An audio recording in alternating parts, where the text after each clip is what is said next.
Cornflake viral. Jom masuk dapur. Bahan-bahan pun mudah dan harga berpatutan. Jom kita buat mesra poket.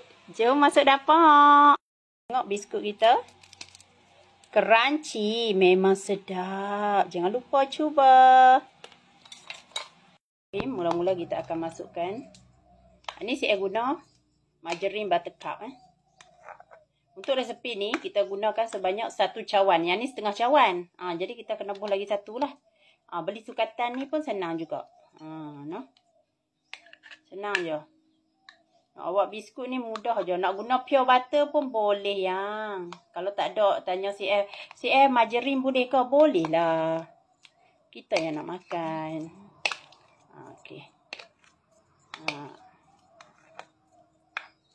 Okey. Ni sebanyak 1 cawan lah.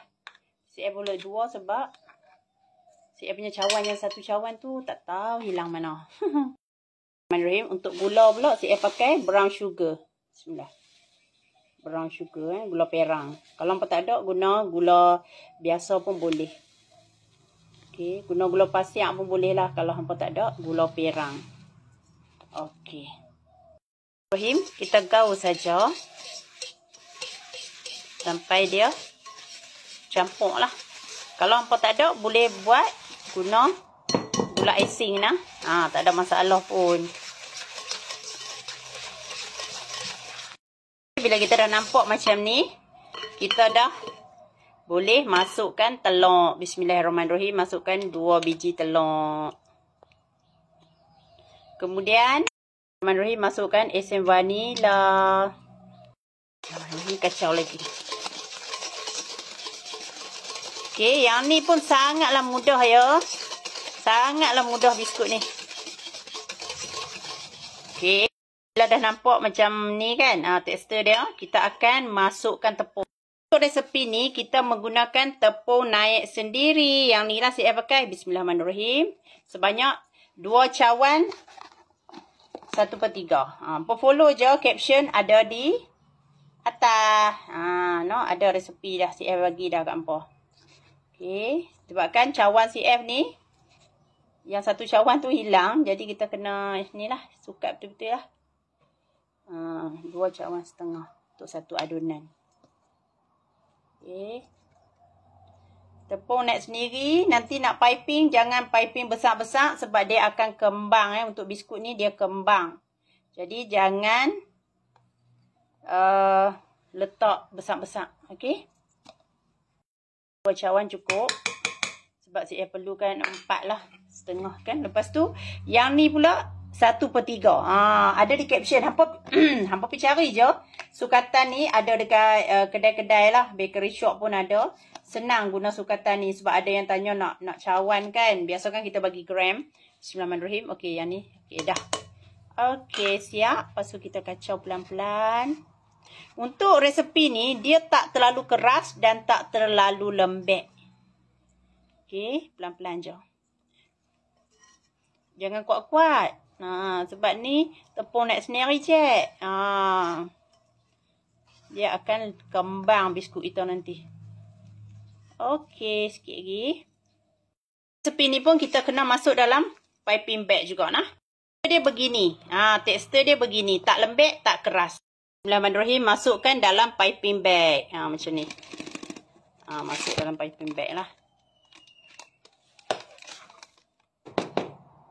Okey. Pandai-pandai ejah lah nah. Nak sepenuh ke nak separuh dulu. Dan sayang-sayangku potong kat ujung ni. Tapi jangan pendek sangat. Jangan panjang sangat.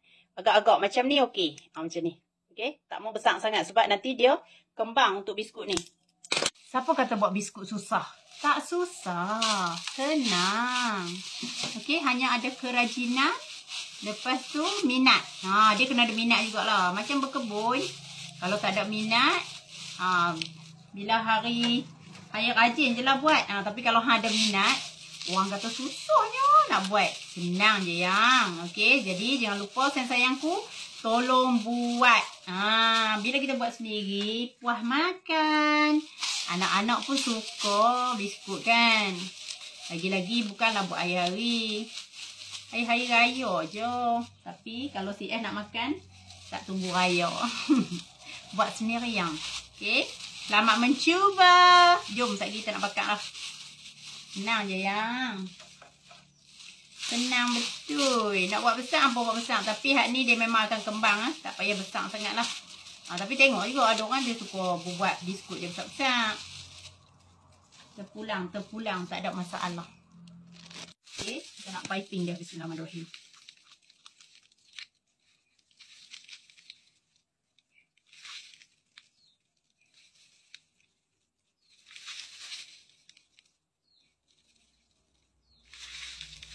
Nak kecil, nak besar, terpulang lah. Okay, tak salah pun. Besar, kecil, tak kisah. Tapi jangan besar sangat lah. Sebab dia jenis yang kembang.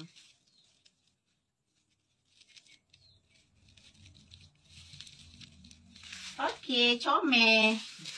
Macam tu. Dan si S suka ni buat macam ni. Kan. Suka macam tu. Kita buat macam tu. Okay. Saya suka banyak-banyak. Kena. Crunchy. Tak lagi hampa makan kruk-krak. Macam tu. Bila dah siap, kita akan bakar pada suhu 140 darjah Celsius. Okay.